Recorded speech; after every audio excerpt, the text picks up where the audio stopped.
शांति। 19 दिसंबर 2024 के आज के ईश्वरीय महावाक्य है। आज के साकार मधुर मुरली का सार है। मीठे मीठे प्यारे प्यारे शिव बाबा ने कहा, मीठे बच्चे, यह पुरुषोत्तम संगम युग ट्रांसफर होने का युग है। अभी तुम्हें कनिष्ठ से उत्तम पुरुष बनना है। प्रश्न, बाप के साथ साथ किन बच्चों की भी महिमा गाई जाती है? उत्तर में बाबा ने कहा, जो टीचर बन बहुतों का कल्याण करने के निमित्त बनते हैं, उनकी महिमा भी बाप के साथ साथ गाई जाती है। करण करावन हार बाबा बच्चों से अनेकों का कल्याण कराते हैं, तो बच्चों की भी महिमा हो जाती है। क्योंकि जो बाबा के बच्चे निमित्त बन बाबा की सेवा करते हैं, तो बाबा कहते हैं उनको भी ग्रेड मिलता है। कहते हैं बाबा फलाने ने हमारे पर दया की, जो हम क्या से क्या बन गए, टीचर बनने बगैर आशीर्वाद मिल नहीं सकती। ओम शांति। रूहानी बाप रूहानी बच्चों से पूछते हैं, समझाते भी हैं, फिर भी पूछते हैं। अब बाप को बच्चों ने जाना है, भल कोई सर्वव्यापी भी कहते हैं, परंतु उनके पहले बाप को पहचानना तो चाहिए ना। बाप कौन है, पहचान कर फिर कहना चाहिए बाप का निवास स्थान कहाँ है। बाप को जानते ही नहीं तो उनके निवास स्थान का पता कैसे पड़े। कह देते वह तो नाम रूप से न्यारा है, गोया है नहीं, तो जो चीज है नहीं उनके रहने के स्थान का भी कैसे विचार किया जाए। यह अभी तुम बच्चे जानते हो। बाप ने पहले तो अपनी पहचान दी है, फिर रहने का स्थान समझाया जाता है। बाप कहते हैं, मैं तुमको इस रथ द्वारा पहचान देने आया हूँ। मैं तुम सबका बाप हूँ, जिसको परमपिता कहा जाता है। आत्मा को भी कोई नहीं जानते हैं। बाप का नाम रूप देश काल नहीं है, तो बच्चों का फिर कहाँ से आए? बाप ही नाम रूप से न्यारा है, तो बच्चे फिर कहाँ से आए? बच्चे हैं तो जरूर बाप भी है। सिद्ध होता है वह नाम रूप से न्यारा नहीं है। बच्चों का भी नाम रूप है, भल कितना भी सूक्ष्म हो। आकाश सूक्ष्म है तो भी नाम तो है ना आकाश। जैसे यह पोलार सूक्ष्म है, वैसे बाप भी बहुत सूक्ष्म है। बच्चे वर्णन करते हैं, वंडरफुल सितारा है जो इनमें प्रवेश करते हैं, जिसको आत्मा कहते हैं। बाप तो रहते ही हैं परम धाम में, वह रहने का स्थान है। ऊपर नजर जाती है ना, ऊपर अंगुली से इशारा कर याद करते हैं। जब भी कोई परमात्मा भगवान ईश्वर को याद करते हैं, तो बुद्धि ऊपर की ओर जाती है, ना कि नीचे की तरफ। तो उंगली ऊपर वाले की तरफ ऊपर ही जाती है ना। बाबा कहते, तो जरूर जिसको याद करते हैं कोई वस्तु होगी। परम पिता परमात्मा कहते हैं ना, कहते तो है ना, फिर भी नाम रूप से न्यारा कहना, इससे अज्ञान कहा जाता है। बाप को जानना, इससे ज्ञान कहा जाता है। यह भी तुम समझते हो, हम पहले अज्ञानी थे, बाप को भी नहीं जानते थे, अपने को भी नहीं जानते थे कि मैं ये शरीर नहीं आत्मा हूँ, और बाप को पूजते थे, इतना कुछ करते थे भक्ति में, लेकिन उनकी पहचान नहीं थी। अब समझते हो, हम आत्मा है ना कि शरीर। आत्मा को अविनाशी कहा जाता है, जिसका कोई विनाश नहीं, वो आत्मा है। जिसका विनाश है वो शरीर है। तो जरूर कोई चीज है ना, अविनाशी कोई नाम नहीं। अविनाशी अर्थात जो विनाश को नहीं पाते, तो जरूर कोई वस्तु है। बच्चों को अच्छी रीति समझाया गया है। मीठे मीठे बच्चों, जिनको बच्चे बच्चे कहते हैं, वह आत्माएं अविनाशी है। यह आत्माओं का बाप परम पिता परमात्मा बैठ समझाते हैं। यह खेल एक ही बार होता है, जबकि बाप आकर बच्चों को अपना परिचय देते हैं। मैं भी पाठधारी हूँ, कैसे पाठ बजाता हूँ यह भी तुम्हारी बुद्धि में है। पुरानी अर्थात पतित आत्मा को नया पावन बनाते हैं, तो फिर शरीर भी तुम्हारे वहां गुलगुल होते हैं। यह तो बुद्धि में है ना।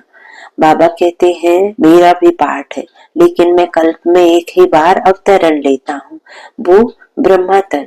जो मेरा रथ मुकर्रर है, मैं कल इसी रथ में आता हूँ और तुम्हारे अलग अलग आत्माओं के जो शरीर है ना, 84 जन, तो 84 पार्ट, 84 देह, 84 माता पिता, 84 तरह के फीचर्स बदलेंगे। लेकिन मेरा बाबा कहते हैं एक ही बार आना होता है, तो मैं इस रात में आता हूँ, लेकिन ये मेरा शरीर नहीं है। तो ऐसे बाबा बच्चों को बैठ समझाते हैं। बाबा कहते हैं तुम्हारा जो पतित दुनिया में आकर आत्मा भी पतित हो जाती है और तन भी पतित है, कुक वंशावली है, तमो प्रधान हो गए हैं, तो फिर वापस आकर के मैं तुम्हारे शरीर को भी गुलगुल बनाता हूँ और आत्मा को भी शुद्ध करता हूँ। तो यह तो बुद्धि में है ना। अभी तुम बाबा बाबा कहते हो, यह पाठ चल रहा है ना। आत्मा कहती है बाबा आया हुआ है हम बच्चों को शांति धाम घर ले जाने के लिए। शांति धाम के बाद है ही सुख धाम, शांति धाम के बाद दुख धाम हो न सके। नई दुनिया में सुख ही कहा जाता है।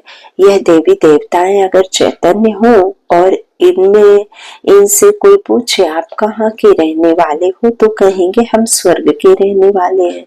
अब यह जड़ मूर्ति तो नहीं कह सकती, तुम तो कह सकते हो ना, हम असुर स्वर्ग में रहने वाले देवी देवताएं थे, फिर 84 का चक्र लगाया। अब यहाँ जड़ मूर्तियां जो मंदिर में विराजमान है वो थोड़े ना कह सकती हैं, क्योंकि उनमें अभी चैतन्यता नहीं है। आत्मा रूपी जो शक्ति होती है ना, जिससे शरीर चलता है, वो तो अभी उनका है नहीं, वो होकर के गए हैं। तो वो जड़ चित्र जो है वो थोड़ी कह सकते हैं कि मैं स्वर्ग में था या स्वर्ग में रहने वाले हैं। लेकिन तुम जो ब्राह्मण आत्माएं हो, जिनको परमात्मा ने बताया है कि तुम ऐसे थे अब ऐसे बन रहे हो, तो तुम कह सकते हो कि हम असल स्वर्ग में रहने वाले देवी देवताएं थे, फिर 84 का चक्र लगाए, अब संगम पर आए हैं। तो यह ट्रांसफर होने का पुरुषोत्तम संगम युग है। बच्चे जानते हैं हम बहुत उत्तम पुरुष बनते हैं, आत्माएं उत्तम पुरुष बनती हैं। हम हर 5000 वर्ष बाद तमो प्रधान बनते हैं, सतो प्रधान भी नंबरवार कहेंगे। तो यह सारा पाठ आत्मा को मिला हुआ है।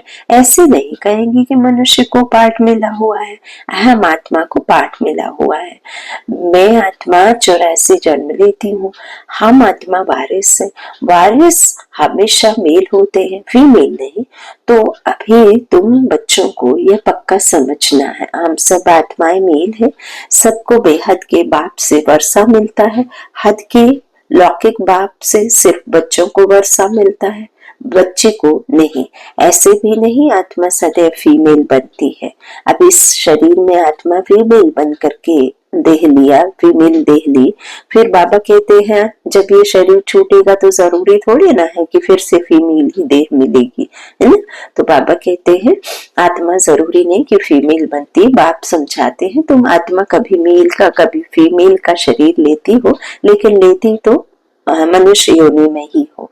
तो इस समय तुम सब मेल सो, अर्थात आत्मा मेल है ना फीमेल। बाबा कहते सब पिता परमात्मा के बच्चे हैं। तो बाबा कहते हैं सब आत्माओं को एक बाप से वर्षा मिलता है, इसलिए बाबा कहते हैं यहाँ सभी बच्चे पढ़ सकते हैं। कोई ऐसा नहीं है कि बूढ़े नहीं पढ़ सकते, बच्चे नहीं पढ़ सकते, जवान नहीं पढ़ सकते। सब परमात्मा के वर्षे के हकदार बन सकते हैं यदि वो ये पढ़ाई पढ़ते हैं। तो सब बच्चे ही बच्चे हैं, सबका बाप एक है। बाप भी कहते हैं हे बच्चों, आत्मा रूपी बच्चों को, तो तुम सब आत्माएं मेल सो, हमारे रूहानी बच्चे हो। फिर पाठ बचाने के लिए मेल फीमेल दोनों चाहिए, तब तो मनुष्य सृष्टि की वृद्धि हो। इन बातों को तुम्हारे सिवाय कोई भी नहीं जानते हैं। भल कहते तो हैं हम सभी ब्रदर्स हैं, परंतु समझते नहीं। अभी तुम कहते हो बाबा आपसे हमने अनेक बार वर्षा लिया है, आत्मा को यह पक्का हो जाता है। आत्मा बाप को जरूर याद करती है, ओ बाबा रहम करो, बाबा अब आप आओ, हम आपके सब बच्चे बनेंगे। देह सहित देह से देह के सब संबंध छोड़ हम आत्मा आपको ही याद करेंगे। बाप ने समझाया है, अपने को आत्मा समझ मुझ बाप को याद करो। बाप से हम वर्षा कैसे पाते हैं, हर 5000 वर्ष बाद हम यह देवता कैसे बनते हैं, यह भी जानना चाहिए ना। स्वर्ग का वर्षा किसको किससे मिलता है, यह अभी तुम समझते हो। बाप तो स्वर्गवासी नहीं है, बच्चों को बनाते हैं, खुद तो नर्क में ही आते हैं। तुम बाप को बुलाते भी नर्क में हो, जबकि तुम तमो प्रधान बनते हो। यह तमो प्रधान दुनिया है ना। सतो प्रधान दुनिया थी 5000 वर्ष पहले, इनका राज्य था लक्ष्मी नारायण का। इन बातों को, इस पढ़ाई को अभी तुम भी जानते हो। यह है मनुष्य से देवता बनने की पढ़ाई। सत्यनारायण की कथा, सत्य कथा सुनाने खुद भगवान आते हैं और नर से नारायण बनाते हैं। तो यह है, बाबा कहते हैं, सत्यनारायण की कथा। मनुष्य से देवता किए करत न लागी बार, बच्चा बना और वारिस बना। बाप कहते हैं, तुम सब आत्माएं मेरे बच्चे हो, तुमको वर्षा देता हूँ, तुम भाई भाई हो। रहने का स्थान मूल वतन अथवा निर्वाण धाम है, जिसको निराकारी दुनिया भी कहते हैं, क्योंकि वहां एक आत्मा या दो आत्माएं नहीं रहती, बल्कि इस विश्व में जितने भी मनुष्यों ने आत्मा को मनुष्य रूप मतलब शरीर लिया है, धारण किया है, वो सब मनुष्य आत्माएं उस संसार में रहती हैं। उसे निराकारी दुनिया कहते हैं। इन कारपोरियल और कारपोरियल बल, तो बाबा कहते हैं उस निराकारी दुनिया में रहने वाली आत्माएं हैं। सब आत्माएं वहां रहती हैं, इस सूर्य चांद से भी उस पार। वह तुम्हारा स्वीट साइलेंस घर है, परंतु वहां बैठ तो नहीं जाना है। बैठ कर क्या करेंगे, वह तो जैसे जड़ अवस्था हो गई। आत्मा जब पाठ बजावे तभी चैतन्य कहलाए। जब तक जीव आत्मा को ना पहने तब तक जीवात्मा ना कहलाए, और ना ही कर्म करे तो हे चैतन्य है चैतन्य, परंतु पाठ ना बजाए तो जड़ हुई ना। तुम यहाँ खड़े हो जाओ, हाथ पांव ना चलाओ तो जैसे जड़ हुए, स्टेचू पुतला। तो वहां तो नेचुरल शांति रहती है, क्योंकि वहां कर्म होता नहीं। तो आत्मा जैसे की जड़ है, परंतु बाबा कहते पाठ कुछ भी नहीं बचाती। शोभा तो पाठ में है ना। शांति धाम में क्या शोभा होगी, आत्माएं सुख दुख की भासना से भरे रहती हैं, विज्ञान बिना ज्ञान के। तो बाबा कहते हैं कुछ पाठ ही नहीं बजाती, तो वहां रहने से क्या फायदा। पहले पहले सुख का पाठ बजाना है। हर एक को पहले से ही पाठ मिला हुआ है। कोई कहते हैं हमको तो मोक्ष चाहिए, बुदबुदा पानी में मिल गया, बस आत्मा जैसे है नहीं। कुछ भी पाठ ना बजावे तो जैसे जड़ कहेंगे। चैतन्य होते हुए जड़ होकर पड़ा रहे तो क्या फायदा। पाठ तो सबको बजाना ही है। मुख्य हीरो हीरोइन का पाठ कहा जाता है। तुम बच्चों को हीरो हीरोइन का टाइटल मिलता है। आत्मा यहाँ पाठ बजाती है, पहले सुख का राज्य करती है, फिर रावण के दुख के राज्य में जाती है। जब बाप कहते हैं तुम बच्चे सबको ये पैगाम दो, टीचर बनो, औरों को समझाओ। जो टीचर नहीं बनते उनका पद कम होगा। टीचर बनने बगैर किसको आशीर्वाद कैसे मिलेगी। अब टीचर का मतलब ये नहीं है कि जाकर के सेंटर में बैठ जाओ या मधुबन में जाकर के बाबा की मुरली सुनाने लग जाओ, नहीं। जब आप जिस भी ड्रामा के पार्ट के सीन में हैं और जिस भी पार्ट में आप हैं, तो उस पार्ट में यदि परमात्मा का ज्ञान आपको मिल गया है, आत्मा और परमात्मा आपने समझ लिया है, पहचान लिया है, खुद को जान लिया, ईश्वर को समझ लिया, उनको जान लिया, तो आपके संबंध संपर्क में जितनी भी आत्माएं आती हैं, जितने भी व्यक्ति मनुष्य आत्माएं आती हैं, उन सबको आपको परमात्मा की पहचान देनी है और आत्मा का ज्ञान देना है। तो यही टीचिंग है, यही टीचर बना है। बाबा कहते हैं जो आपको मिला वो देना है, तो इसलिए बाबा कहते हैं टीचर नहीं बनते तो उनका पद कम होगा। टीचर बनने बगैर किसको आशीर्वाद कैसे मिलेगी, किसको पैसा देंगे तो उनको खुशी होगी ना। अंदर में समझते हैं भी कि हमारे ऊपर बहुत दया करती हैं, जो हमको क्या से क्या बना देती हैं। यूं तो महिमा एक बाप की ही करते हैं। वाह बाबा, आप इन बच्चों द्वारा हमारा कितना कल्याण करते हो। कोई द्वारा तो होता है ना, बाप करन करावन हार है, तुम्हारे द्वारा कराते हैं, तुम्हारा कल्याण होता है, तो तुम फिर औरों को कलम लगाते हो। जैसे जैसे जो सर्विस करते हैं अपना पद पाते हैं, राजा बनना है तो प्रजा भी बननी है, फिर जो अच्छे नंबर में आते हैं वह भी राजा बनते हैं। माला बनती है ना, अपने से पूछना चाहिए हम माला में कौन सा नंबर बनेंगे। 9 रत्न मुख्य है ना, बीच में है हीरा बनने वाला, हीरे को बीच में रखते हैं। माला में ऊपर फूल भी है ना, अंत में तुमको पता पड़ेगा कौन से मुख्य दाने बनते हैं जो डिनाइस्टी में आएंगे। पिछाड़ी में तुमको सब साक्षात्कार होगा जरूर। परमात्मा बाबा कहते हैं साक्षात्कार जरूर कराएंगे। देखेंगे कैसे यह सब सजाएं खाते हैं। शुरू में दिव्य दृष्टि में तुम सूक्ष्म वतन में देखते थे, यह भी गुप्त है। बाबा कहते हैं आत्मा सजाएं कहाँ खाती है, यह भी ड्रामा में पाठ है। गर्भ जेल में सजाएं मिलती हैं। जेल में धर्मराज को देखते हैं, फिर कहते हैं बाहर निकालो। बीमारियां आदि होती हैं, वह भी कर्म का हिसाब है ना। यह सब समझने की बात है। बाप तो जरूर राइट ही सुनाएंगे ना। अभी तुम राइटिस बनते हो। राइटिस उनको कहा जाता है जो बाप से बहुत ताकत लेते हैं।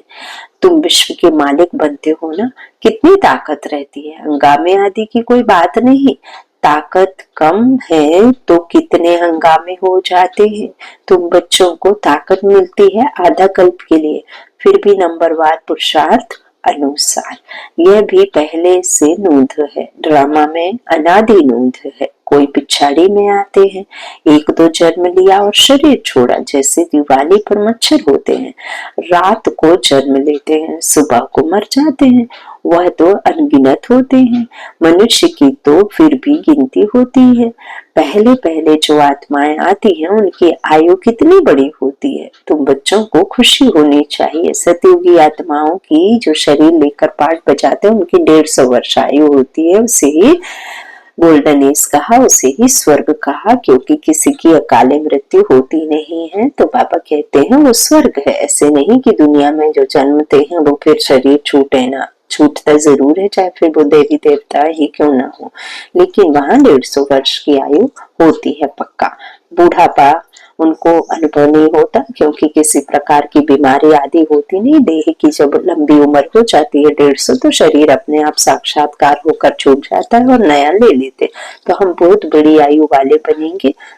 तुम फुल पाठ बजाते हो, बाप तुमको ही समझाते हैं। तुम कैसे फुल पाठ बजाते हो, पढ़ाई अनुसार ऊपर से आते हो पाठ बजाने। तुम्हारी यह पढ़ाई है ही नई दुनिया के लिए।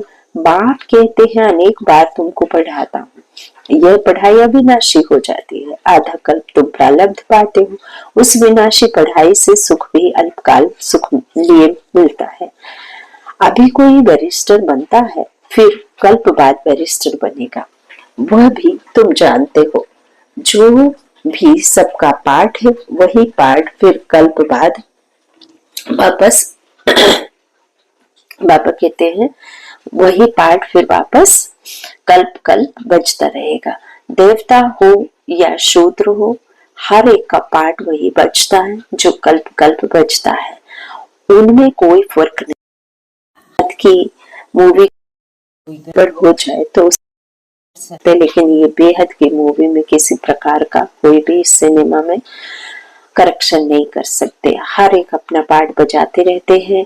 यह सारा बना बनाया खेल है। पूछते हैं पुरुषार्थ बड़ा या प्रारब्ध बड़ी। अब पुरुषार्थ बगैर तो प्रारब्ध मिलती नहीं, पुरुषार्थ से प्रारब्ध मिलती है। ड्रामा अनुसार तो सारा बोझ ड्रामा पर आ जाता है। पुरुषार्थ कोई करते हैं कोई नहीं करते हैं, आते भी हैं फिर भी पुरुषार्थ नहीं करते, तो प्रारब्ध नहीं बनती, नहीं मिलती। सारी दुनिया में जो भी एक्ट चलती है सारा बना बनाया ड्रामा है। आत्मा में पहले से ही पाठ निधा हुआ है आदि से अंत तक। जैसे तुम्हारी आत्मा में 84 का पाठ है, हीरा भी बाबा कहते हैं हीरा भी बनती है तो कौड़ी जैसा भी बनती है। आत्मा सतो प्रधान से तमो प्रधान ये सब बातें तुम अभी सुनते हो। स्कूल में अगर कोई नापास हो पड़ता है तो कहेंगे यह बुद्धिहीन है, धारणा नहीं होती है, पढ़ाई उसके बुद्धि में नहीं बैठती है, तो इसको कहा जाता है वैरायटी चार्ट, वैरायटी फीचर्स। यह वैरायटी चार्ट का नॉलेज बाप ही समझाते हैं, कल्प वृक्ष पर भी समझाते हैं, बड़ के झाड़ का मिसाल भी इस पर है, उनकी शाखाएं बहुत फैलती हैं। बच्चे समझते हैं हमारी आत्मा अविनाशी है, शरीर तो विनाश हो जाएगा, आत्मा ही धारणा करती है, आत्मा में ही अच्छे बुरे संस्कार होते हैं, आत्मा ही संस्कार लेकर जाती है और फिर वही पाठ बजाती है जो उसमें संस्कार रहते। आत्मा 84 जन्म लेती है, शरीर तो बदलते जाते हैं, आत्मा वही है, आत्मा ही भिन्न भिन्न शरीर लेकर पाठ बजाती है। यह नई बात है ना, तुम बच्चों को भी अभी यह समझ मिली है, कल्प पहले भी ऐसे समझा था। बाप आते भी हैं भारत में, तुम सबको पैगाम देते रहते हो, कोई भी ऐसा नहीं रहेगा जिसको पैगाम ना मिले। पैगाम सुनना सभी का हक है, फिर बाप से वर्षा भी लेंगे, कुछ तो सुनेंगे ना। फिर भी बच्चे बाप के बच्चे हैं ना, बाप समझाते हैं मैं तुम आत्माओं का बाप हूँ, मेरे द्वारा इस रचना के आदि मध्य अंत को जानने से तुम यह पद पाते हो, बाकी सब मुक्ति में चले जाते हैं। बाप तो सबकी सदगति करते हैं, गाते हैं अहो बाबा तेरी लीला, क्या लीला, कैसी लीला, यह पुरानी दुनिया को बदलने की लीला है, मालूम होना चाहिए ना, मनुष्य ही जानेंगे ना। बाप तुम बच्चों को ही आकर सब बातें समझाते हैं। बाप नॉलेजफुल है, तुमको भी नॉलेजफुल बनाते हैं, नंबरवार तुम बनते हो, स्कॉलरशिप लेने वाले नॉलेजफुल कहलाएंगे। बाबा कहते हैं पशु पक्षियों को तो मैं नहीं सुनाऊंगा, नहीं सिखाऊंगा, वो तो दुनिया को नई नहीं बनाएंगे, तुम जीवात्माओं को ही बताऊंगा, तुम ही बनते हो ना इस पुरानी दुनिया बनाने के निमित्त। तो बाबा कहते हैं इसलिए स्कॉलरशिप लेने वाले नॉलेजफुल कहलाएंगे। अच्छा, मीठे मीठे सिक्के लदे बच्चों प्रति माता पिता बाप दादा का याद प्यार और गुड मॉर्निंग। रूहानी बात की रूहानी बच्चों को नमस्ते। हम रूहानी बच्चों की रूहानी माता पिता बाप दादा को याद प्यार और गुड मॉर्निंग। शुक्रिया बाबा, शुक्रिया। धारणा के लिए मुख्य सार, पहला बाबा ने कहा सदा इसी स्मृति में रहना है कि हम आत्मा मेल है, हमें बाप से पूरा वर्षा लेना है, मनुष्य से देवता बनने की पढ़ाई पढ़नी और पढ़ानी है। दूसरा, सारी दुनिया में जो भी एक्ट चलती है यह सब बना बनाया ड्रामा है, इसमें पुरुषार्थ और प्रारब्ध दोनों ही लोंद है, पुरुषार्थ के बिना प्रारब्ध नहीं मिल सकती, इस बात को अच्छी तरह समझना है। वरदान बाबा ने दिया, कोई भी सेवा सच्चे मन से व लगन से करने वाले सच्चे रूहानी सेवाधारी भव। कोई भी सेवा सच्चे मन से व लगन से करने वाले सच्चे रूहानी सेवाधारी भव, चाहे हद की सेवा हो, चाहे बेहद की सेवा हो, चाहे परिवार में आप कुछ कर्म कर किसी के साथ में रह रहे हैं तो वो कर्म सेवा है जो आपको मिली है, उसे भी आपको सच्ची लगन से सच्चे भाव से करना है।